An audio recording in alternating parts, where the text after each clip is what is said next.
بسم اللہ الرحمن الرحیم۔ اب جو امام سخاوی کے حوالے سے جو ایک واقعات ہیں تین، وہ بہت اہم ہیں۔ اس کو جو واقعہ سنا رہا ہوں، اس کو امام سخاوی حدیث اور اصول الحدیث کے امام ہیں۔ فتح المغیث اصول حدیث میں معتمد کتاب ہے، متن ہے۔ وہ جلیل القدر امام حدیث کے جنہوں نے روایت کیا، فرماتے ہیں کہ اس واقعہ کو امام سفیان ثوری نے بیان کیا، ذاتی واقعہ، اور امام سفیان ثوری امیر المومنین فی الحدیث ہیں۔ وہ فرماتے ہیں کہ خود میں نے حج کے دوران حجاج میں، حاجیوں میں ایک شخص کو دیکھا جو حج پر آیا ہوا تھا، اور میں نے دیکھا کہ ہر وقت وہ صرف درود و سلام ہی پڑھتا تھا۔ طواف کے دوران، سعی صفا مروہ کے دوران، عرفات میں، مینا میں، جہاں گیا دوران حج ہر قدم پر جہاں دیکھا وہ درود پاک ہی پڑھتا تھا۔ میں نے اس کو کہا، اے شخص، یہ مقام اللہ کی حمد و ثنا کا ہے، تکبیر کا ہے، تحلیل کا ہے، تسبیح کا ہے۔ اب یہ جگہ خاص اللہ کے ذکر کی ہے، تسبیح کی ہے، تحلیل کی ہے، تکبیر کی ہے، تلبیہ کی ہے، تم ہر جگہ صرف درود و سلام ہی پڑھتے رہتے ہو، اس کی وجہ کیا ہے؟ اس کی وجہ کیا ہے؟ امام سفیان ثوری بیان کرتے ہیں، اس شخص نے مجھے کہا جواب میں کہ حضرت، اس کی وجہ یہ ہے کہ میں آپ کو اس کا سبب بتا دوں کہ میں اپنے حج پر نکلنے سے پہلے اپنے شہر میں تھا، ابھی نکلا نہیں تھا، تو میرے بھائی کی وفات ہو گئی، میرے بھائی کی موت واقع ہو گئی، اور جب اس کی ڈیتھ ہوئی تو میں نے اس کو دیکھا تو اس کا چہرہ سیاہ ہو گیا، اپنے اعمال کی وجہ سے، بعض اعمال کی وجہ سے اس کا چہرہ سیاہ ہو گیا۔ میں بڑا پریشان بھی ہوا اور شرمندہ سا بھی ہوا اور بہت دکھی ہوا، اور حج پر بھی میں نے آنا تھا کہ اب کیا بن گیا، اب میں کیا کروں؟ میں جنازے پہ لوگ آئیں گے، دیکھیں گے میرا سگا بھائی اور چہرہ سیاہ ہو گیا۔ کہتے میں پریشان بیٹھا تھا کہ اتنے میں نے دیکھا کہ ایک شخص جس کا چہرہ سورج کی طرح چمک رہا تھا، سراپا نور تھا، وہ کمرے میں داخل ہوا۔ میں نے اپنے بھائی کے چہرے پہ کپڑا ڈال دیا کہ کوئی دیکھے نہ۔ وہ کمرے میں داخل ہوا، سیدھا میرے بھائی کی نعش کے پاس، اس کی میت کے پاس پہنچا اور اس کے چہرے سے کپڑا ہٹایا، اور کپڑا ہٹا کر اس کے چہرے پر ہاتھ پھیرا۔ ہاتھ پھیرنے کی دیر تھی، سیاہی دور ہو گئی اور میرے بھائی کا چہرہ 14ویں کی رات کے چاند کی طرح چمکنے لگ گیا،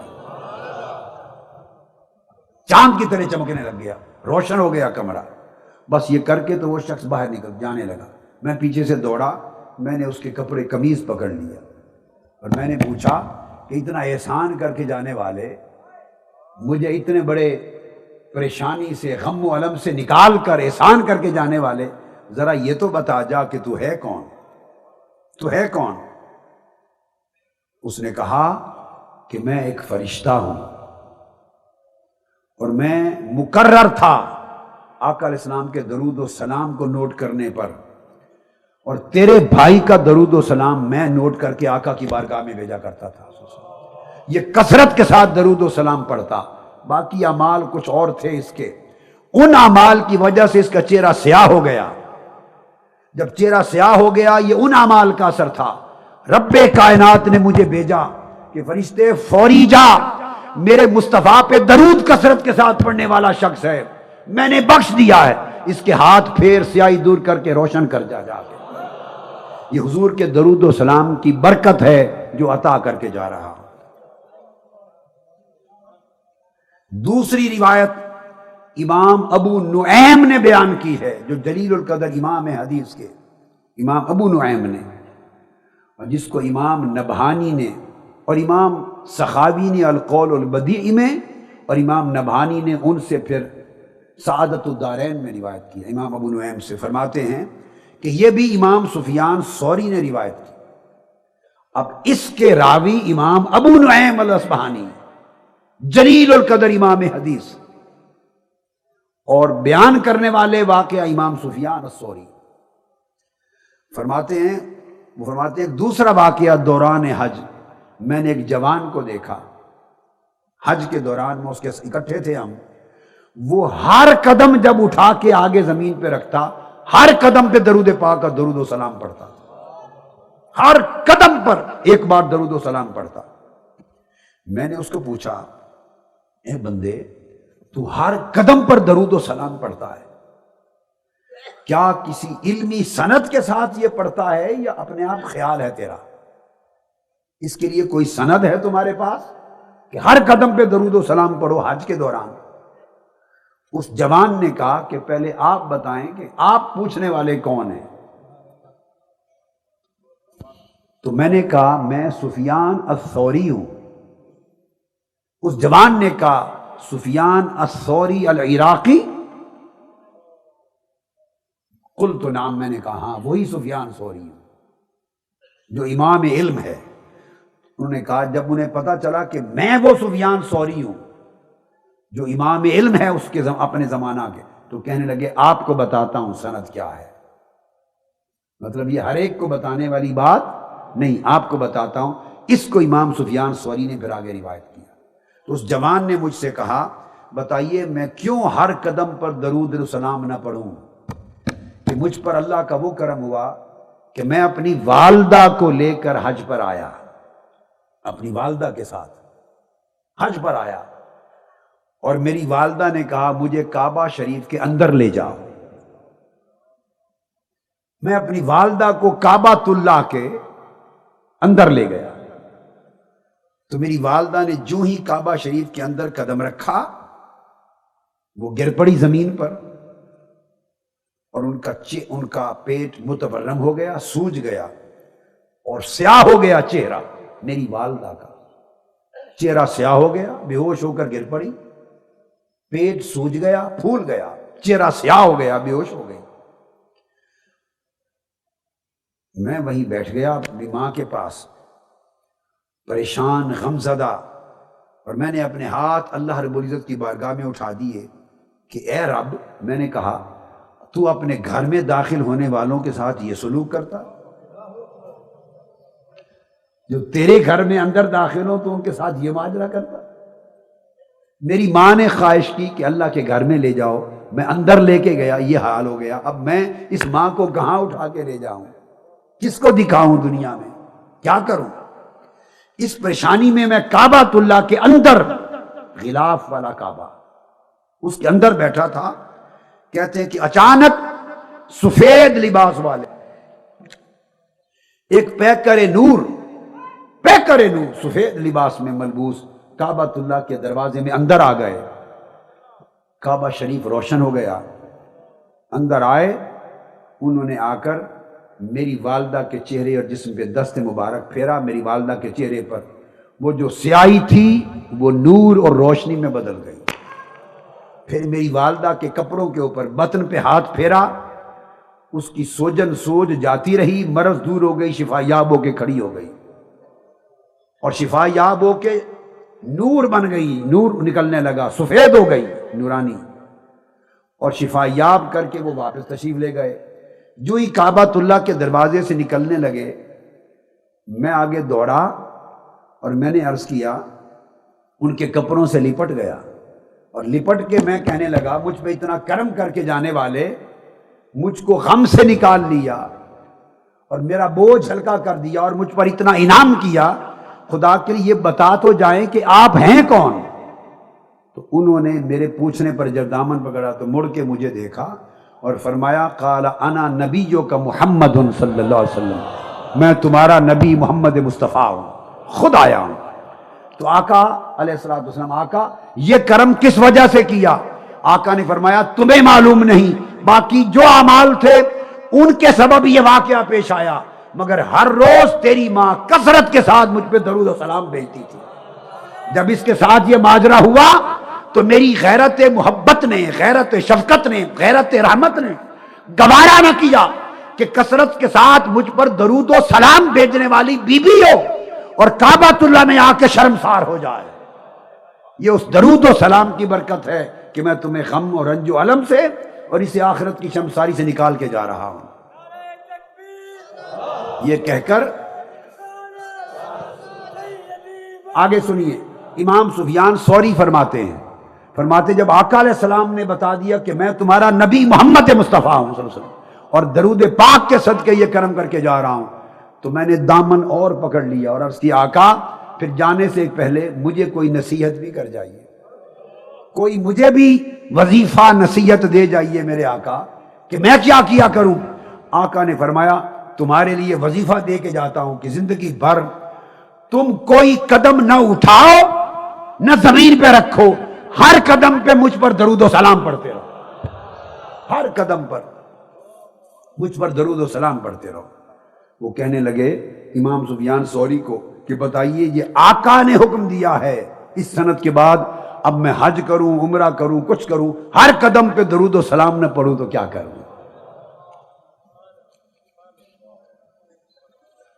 اور گفتگو ختم کرتے ہوئے آخری بات بڑی اہم، وہی عرض کر رہا ہوں کہ ایک امام ہوئے ہیں بہت جلیل القدر، امام علی بن علوی بن عبداللہ بن احمد بن عیسیٰ العلوی. ان کی وفات 527 ہجری میں ہوئی، یعنی جلیل القدر ائمہ، قاضی ایاز کا زمانہ، امام نووی کا زمانہ، علامہ ابن تیمیہ، ابن القیم، علامہ ابن حافظ ابن کثیر سے پہلے کا دور، قاضی ایاز اور امام نووی کے دور، ان سے پہلے یہ بڑے امام. ان کا عالموں نے یہ فرمایا اور پھر وہ ائمہ فرماتے ہیں کہ آقا علیہ السلام پر کثرت کے ساتھ درود بھیجنے والا آقا علیہ السلام کی نسبت میں پختہ ہوتا چلا جاتا ہے، اور پختہ ہوتا چلا جاتا ہے یہاں تک کہ کثرت کے ساتھ خواب میں حضور کی زیارت کے شرف نصیب ہوتے ہیں. اور بڑے لوگ ایسے ہیں جو کثرت درود و سلام کے سبب اس مرتبے پر پہنچے کہ حضور کی کچہری میں بلا لیے گئے، آقا علیہ السلام کی کچہری نصیب ہوئی، اور عالم بیداری میں درود و سلام کی کثرت میں انہیں حضور کا دیدار ہونے لگا، بیداری کے عالم. فرماتے ہیں کہ یہ حضرت علی بن علوی بن عبداللہ العلوی یہ ان ائمہ میں سے تھے، امام جلال الدین سیوطی کی طرح ان ائمہ میں سے تھے جو بیداری کے عالم میں آقا علیہ السلام کا دیدار کرتے، زیارت کرتے، کثرت درود و سلام کے سبب اس مقام پر، اور حضور سے براہ راست مسائل پوچھ لیتے تھے. اور انہیں پھر اس کثرت درود و سلام کے سلے میں آقا علیہ السلام کے ساتھ رابطہ اتنا پختہ نصیب ہو گیا تھا کہ جب وہ نماز پڑھتے اور تشہد میں بیٹھتے اور السلام علیک ایھا النبی کہہ کر آقا کی بارگاہ میں نماز کے تشہد میں سلام عرض کرتے، اس وقت تک آگے نہیں بڑھتے تھے، آقا علیہ السلام کا جواب اپنے کانوں سے سنتے تھے. فَإِنَّهُ كَانَ يَسْمَعُ الْمُصْطَفَىٰ صلی اللہ علیہ وسلم نماز میں السلام علیک ایھا النبی کے جواب میں خود حضور کے الفاظ مبارک سنتے، اور وہ جواب آتا ان کا نام لے کر تجھ پر بھی سلام ہو. اور بعض اوقات وہ اس کیف و سرور میں حضور کا جواب بار بار سننے کے لیے پھر تکرار کرنے لگ جاتے، بار بار السلام علیک ایھا النبی کرتے، آقا ہر بار جواب دیتے، اس کا ہر بار جواب دیتے. اور ایسے لوگ ہیں، آج بھی ہیں، جو نماز میں جب آقا علیہ السلام پر سلام پڑھتے ہیں السلام علیک ایھا النبی تو تھوڑی دیر توقف کرتے ہیں، رک جاتے ہیں، کیونکہ اس وقت آقا علیہ السلام کا جواب آتا ہے، اور جواب سن کر آگے بڑھتے ہیں السلام علینا وعلی عباد اللہ الصالحین. پھر کان چاہیے، وہ کان سر کے نہیں، وہ دل اور روح کے الگ کان ہیں، جو اس نسبت اور رابطے والے کان. امام عبد الوہاب شارانی نے خود بیان فرمایا اپنی کتاب تنبیہ المخترین اور بعض دیگر مقامات پر، اس میں فرمایا کہ کثیر تعداد میں ایک طبقہ ہے ایسے اولیاء اللہ کا، طبقہ ہے پورا، کہ جو کثرت درود و سلام پڑھتے پڑھتے اس مقام پر جا پہنچے ہیں کہ جب آقا علیہ الصلوۃ والسلام اپنی قبر انور میں صلاۃ نماز پڑھتے ہیں آقا علیہ السلام، اپنے روضہ اطہر میں خود نماز پڑھتے ہیں۔ بڑے اولیاء اللہ اور صالحین اس مقام پر جا پہنچے کہ جب آقا نماز پڑھتے ہیں تو وہ ان کی اقتداء میں نماز پڑھنے والے ہو جاتے ہیں، حضور کے پیچھے کھڑے ہوتے ہیں، آقا علیہ السلام کے پیچھے کھڑے ہوتے ہیں اقتداء میں۔ اگر کسی کو تعجب ہو جائے اس بات پر تو اس پر حدیث کی سند دے دیتا ہوں، یہ امام شارانی کا قول ہے۔ حدیث کی سند حضرت سعید بن مسیب رضی اللہ تعالیٰ عنہ جلیل القدر تابعی خود فرماتے ہیں، جب بدبخت اور لعین یزید نے مدینہ پر حملہ کیا، مسجد نبوی میں خچر، اونٹ اور سواریاں باندھی اور 3 دن کے لیے مسجد نبوی میں اذان اور نماز معطل کر دی اس کے لشکر نے۔ 3 دن لوگ بھاگ گئے، چونکہ قتل ہو رہا تھا، قتل عام ہو رہا تھا۔ حضرت سعید ابن مسیب رضی اللہ تعالیٰ عنہ بیان کرتے ہیں، خود کتب حدیث میں آیا ہے اور صاحب مشکات نے مشکات المصابیح میں بھی بیان کیا۔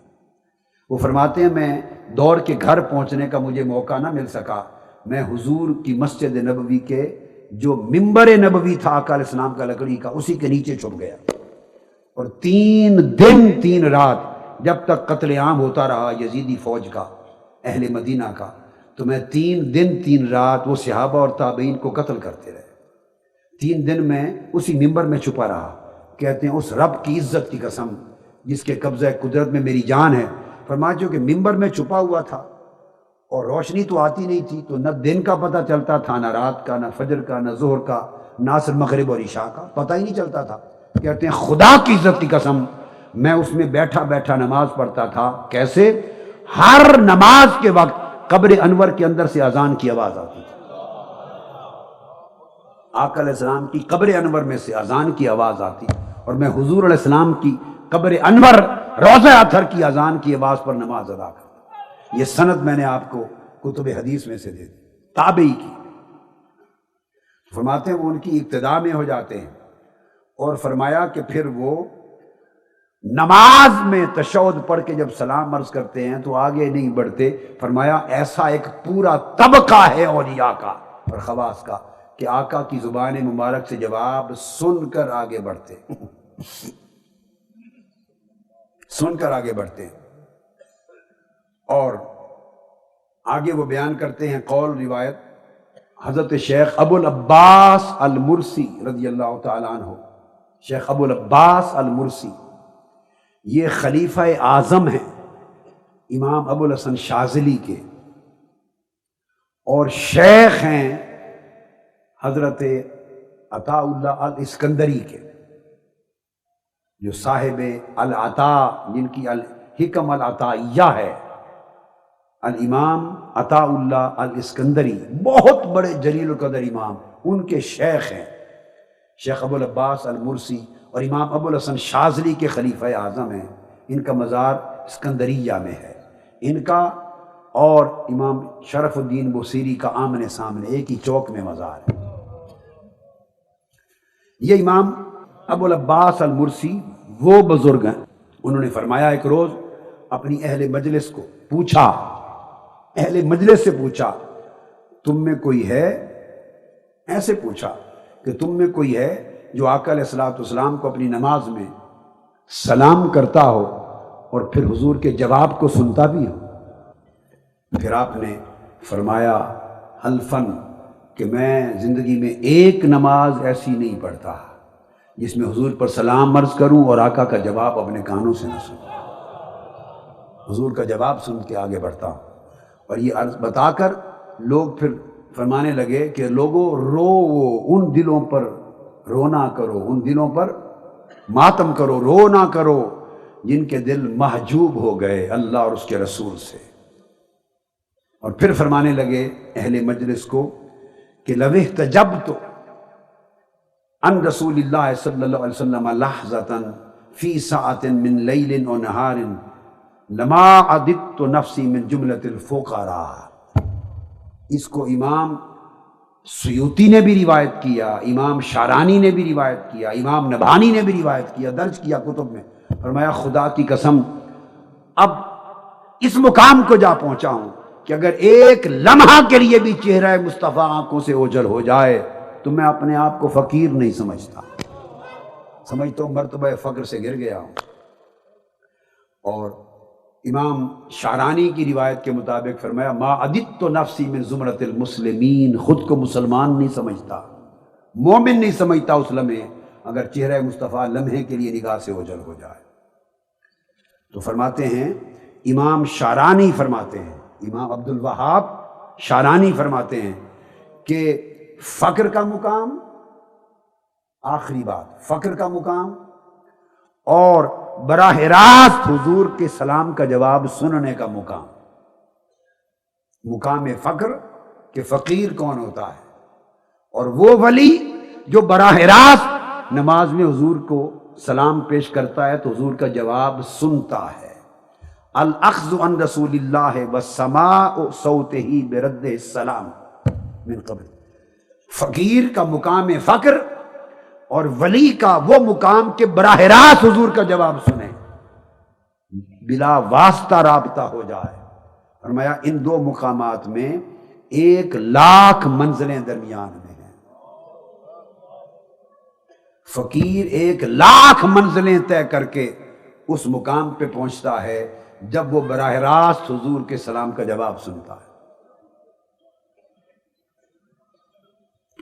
گویا یہ اتنا بلند مقام ہے، اور اولیاء اللہ فرماتے ہیں ایسے سینکڑوں اولیاء اللہ ہوئے جنہیں یہ مقام فقط کثرت کے ساتھ درود و سلام کے نتیجے میں عطا ہوا، اور کرامتاً کوئی 25,000 مرتبہ روزانہ پڑھتا ایک ولی ہوتا، کوئی 50,000 مرتبہ روزانہ پڑھتا، کوئی 80,000 مرتبہ، کوئی 1,00,000 مرتبہ روزانہ پڑھتا۔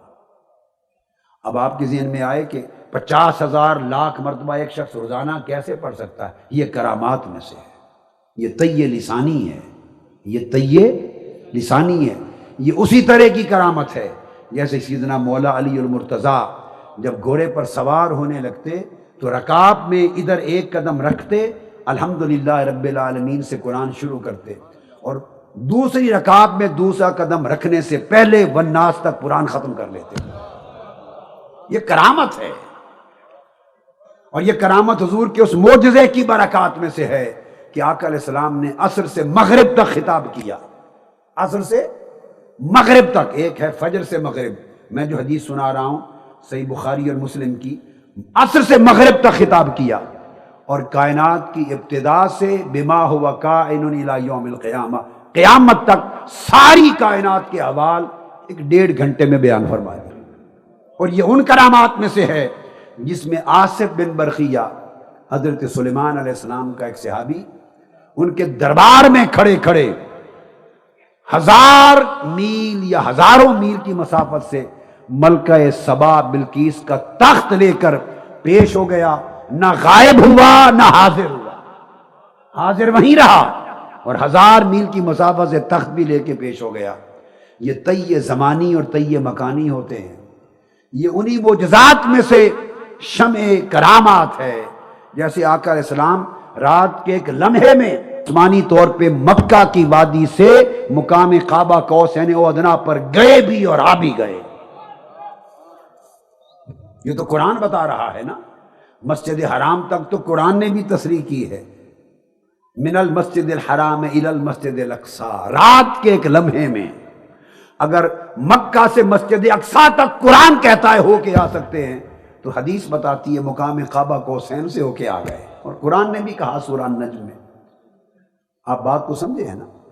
یہ اسی طرح ہے جیسے 100 سال گزر گئے عزیر علیہ السلام پر، ایک لمحہ بیتا، 309 سال گزر گئے اصحاب کہف پر، اور انہیں یوں لگا جیسے دن کے چند لمحے گزرتے ہیں۔ تو وہ رب چاہے تو صدیوں کو ساعتوں میں بدل دے، ہزاروں میلوں کو 1-2 قدم میں بدل دے، اسی طرح ہزارہا کلمات کو چند ساعتوں میں منتقل کر دے، طی زمانی دے دے، طی مکانی دے دے، طی لسانی دے دے۔ اسی طرح وہ مقام درود و سلام کی برکت سے کہ لوگوں کو مل جاتا ہے کہ وہ ہزارہا مرتبہ، 1,00,000 مرتبہ درود ایک دن میں پڑھ لیتے ہیں، اور پوری آداب کے ساتھ پڑھنے والے ہوتے ہیں۔ یہ ان کی کرامات، یہ درود پاک کی کرامات میں سے ہے۔